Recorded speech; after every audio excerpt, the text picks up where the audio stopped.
দিতে পারে। তোমার মহতারাম ভাই দোস্ত, ওইটা একটা আদালত যে জায়গায় আমাদের সবাইকে দাঁড়াতে হবে।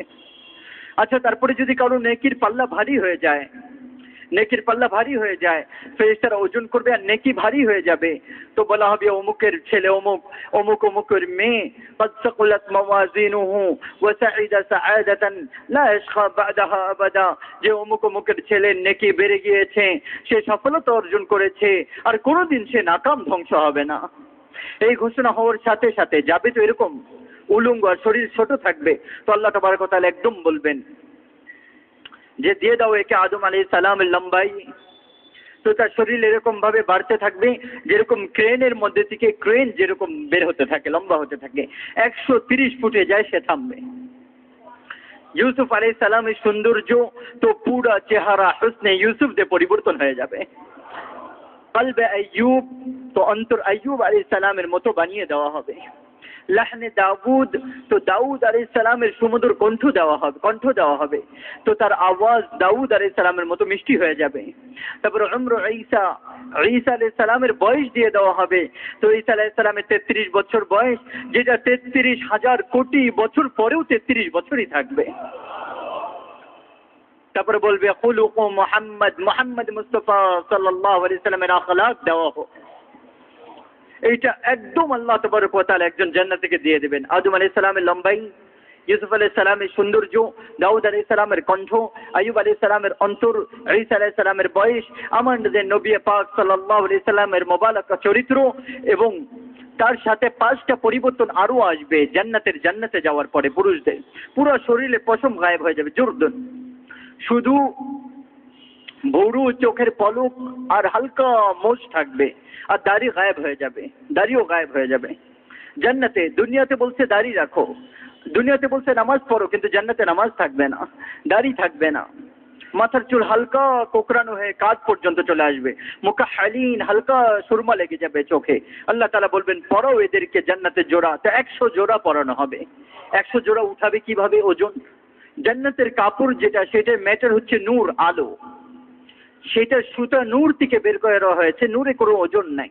পলিস্টার ওজন আছে, সুতার ওজন আছে, কিন্তু নূরের কোনো ওজন নাই। ওটা থেকে সুতা বানানো হবে, ওইটাতে লেবাস বানানো হবে, 100 জোড়া পরানো হবে। তারপর বলবে তার মাথার উপর তাজ পরাও, তার মাথায় তাজ পরানো হবে সম্মানের, যার সবচেয়ে ছোট মতি পুরা জগৎকে আলোকিত করে দেবে। দুনিয়ার সবচেয়ে বড় ডায়মন্ড যেটা আমি দেখেছি সাউথ আফ্রিকাতে কিম্বারলিতে, এত বড় একটা ডায়মন্ড। আপনারা যারা দেখেছেন বিগ হোল একটা জায়গা আছে, ওখানে আমাদের এক সাথী নিয়ে গেল দেখানোর জন্য। তো ওই জায়গায় একটা রুমের মধ্যে রাখা আছে ওই ডায়মন্ড, ওই হীরার টুকরাটা, তো তার চারুপাশে 3-4 ফুটের মধ্যে তার আলো ছড়াচ্ছে। তা আমি বললাম এটা তো দুনিয়ার সবচেয়ে বড় হীরা ডায়মন্ড, এটা 3-4 ফুটের মধ্যে আলো ছড়াচ্ছে। আল্লাহ তাআলা জান্নাতের তাজের সবচেয়ে ছোট হীরা যেটা হবে, ওইটা পুরা জগৎকে আলোকিত করে দেবে। তা পুরা ঠিক হয়ে যাবে। তারপর বলবে যে যাও তোমার পরিবারকে বলো তুমি পাস করে ফেলছো। তো সে নিজের পরিবারের কাছে হাসরে ময়দানি দৌড় দিয়ে আসবে, ইয়ানকালিবু ইলা আহলি মাসরুরা, আর বলবে হ্যাঁ, এটা না তার খুশির একটা বাহির প্রকাশ, অনুভূতিকে আল্লাহ তাআলা আওয়াজ দিয়ে দিয়েছেন, হ্যাঁ, আল্লাহ তাআলা আওয়াজ দিয়ে দিয়েছেন, নারা লাগাবে সে, হ্যাঁ। তার পরিবার বলবে কি হয়েছে? সে বলবে ইকরাউ কিতাবিয়া, আরে দেখো দেখো আমার পেপার দেখো, আমার পেপার দেখো, আমি 100-র মধ্যে 100 পেয়েছি, দেখো। এটা রেজাল্ট বের হলো না, ছেলেরা দৌড়তে এসে নিজের মা বাবাকে দেখাচ্ছে, দেখো দেখো দেখো আমি পাস করেছি। বলবে কিভাবে পাস করেছো? বলবে ইন্নী মুলাকিন হিসাবিয়া, আমার বিশ্বাস ছিল যে আমার হিসাব হবে, আমি আগে প্রিপারেশন নিয়েছি, তৈয়ার হয়েছি। এর উপরে আল্লাহ তাআলা বলবেন ফাহুয়া ফি ঈশাতির রাদিয়া ফি জান্নাতিন আলিয়া কুতুফুহা দানিয়া কুলু ওয়াশরাবু হানিআ বিমা আসলাফতুম ফিল আইয়ামিল খালিয়া। আমার বান্দা কামিয়াব হয়ে গিয়েছে, উত্তম জীবনের মালিক হয়ে গিয়েছো, মজাদার জীবনের ওয়ারিস হয়ে গিয়েছো। যাও আমার বান্দা, তুমি চিটাঙ্গে আমাকে রাজি করেছিলা, আজকে আমি তোমাকে রাজি করে দেব, খাও পান করো মজা করো, তোমাদের আর কোনো কাজ নাই।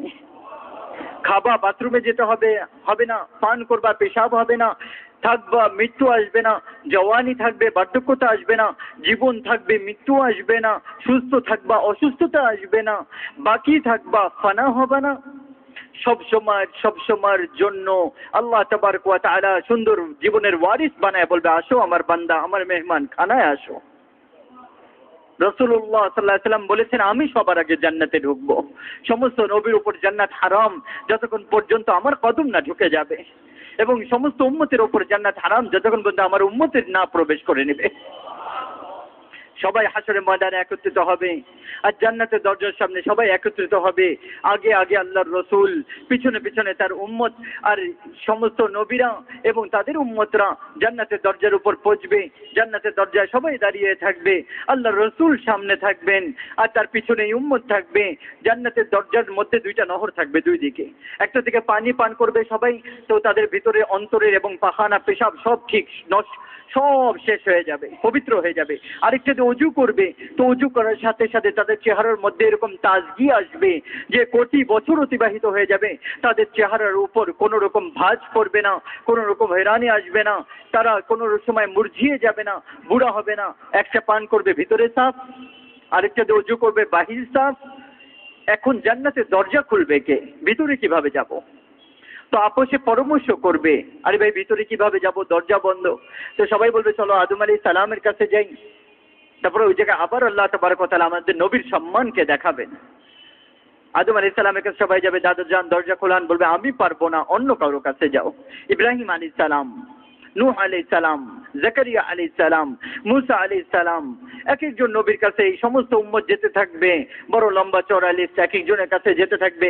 একদম শেষে মুহাম্মদ মুস্তাফা সাল্লাল্লাহু আলাইহি ওয়াসাল্লামের কাছে সবাই যাবে, বলবে ইয়া রাসূলুল্লাহ, আপনি আমাদের জন্য জান্নাতের দরজা খুলে দেন।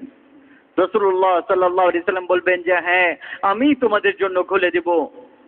তখন আল্লাহ তাবারক ওয়া তাআলা উনি বলবেন যে আল্লাহ, আপনার উম্মত, আপনার বান্দারা আমার উম্মত এবং অন্য নবীর উম্মতরা জান্নাতে যেতে যাচ্ছে, দরজা খুলে দেন। তো আল্লাহ তাবারক ওয়া তাআলা রাসূলুল্লাহ সাল্লাল্লাহু আলাইহি ওয়াসাল্লামের দ্বারা জান্নাতকে খুলবেন এবং তার পিছনে উম্মতরা ঢুকবে। ফেরেশতারা সালাম করতে থাকবে, হুররা ইস্তেকবাল করতে থাকবে, গিলমান জানাব এরকম দাঁড়িয়ে থাকবে, আর সবাই নিজের নিজের সওয়ারির উপর উঠে আল্লাহ তাআলা তাদের যে মাকাম, তাদের যে সম্মান, তাদের জায়গা দিয়েছে ওই জায়গায় যেতে থাকবে। আল্লাহ তাআলা তাদেরকে ইস্তেকবাল করবে, ফেরেশতারা ইস্তেকবাল করবে। আল্লাহ তাআলা বলবে, আমার বান্দা, আমি তোমাদের উপর রাজি হয়ে গেছি, আর কোনোদিন নারাজ হব না। আমার মুহতারাম ভাই দোস্ত, ওই পর্যন্ত আমাদের প্রয়োজন। আর আমাদেরকে আল্লাহ তাবারক ওয়া তাআলা পরিপূর্ণ পথ প্রদর্শক দিয়েছেন রাসূলুল্লাহ সাল্লাল্লাহু আলাইহি সাল্লাম। রাব্বা, ওনার কোনো জীবনের অংশ লুকায়িত নাই। আমরা এটা বলতেছি ওনার পিছনে আমরা চলি, ওনার পিছনে আমরা চলি।